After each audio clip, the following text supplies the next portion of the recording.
I've been in my MIA for the majority of 2023 trying to figure out how to approach how I create for YouTube. Today I just want to talk a little bit about my experience with FujiFilm. I guess I'm calling this the FujiFilm experience. I have all of these ideas of the content that I want to make, but due to changing trends in the majority of what I want to make tends to miss the mark when I post.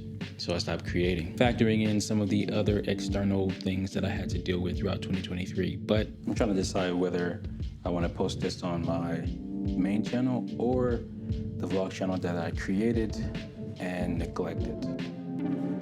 But the main reason of this video is I am quitting photography as a professional. When I think deep down, that has a big part in it as well. Not knowing what I wanted to create has led me to miss sight of the main reason why I created this channel in the first place. So I've been spiraling, trying to figure out or trying to find the drive to create, because creating for YouTube feels like I'm creating and throwing my creations into a dark pit, hoping one of them grows wings and fly. However, during my downward spiral, I put some energy into creating an online website.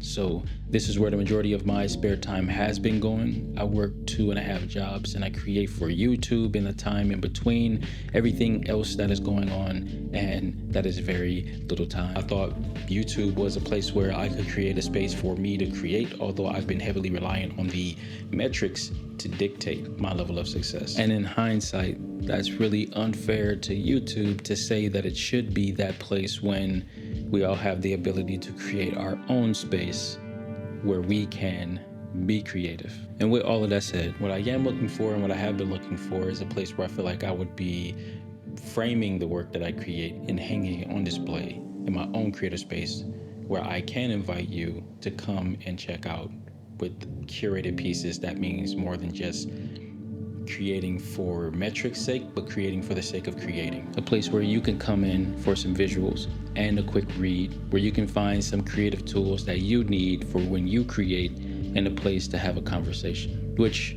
is all similar to YouTube, I agree. And what I found over the past 2 years is that really isn't YouTube. YouTube is a great place to share, but I feel like it isn't a personal place that you can curate or I can curate and create a place that's really my own. And I feel like that's more so a website. So over the past 3 months, I put time into creating one. It is linked down below. Hope to see you over there while staying awesome. Stay awesome. But I've done it. I enjoy doing it. I still want to do it, but as my main 9 to 5, I no longer want it to be my main 9 to 5.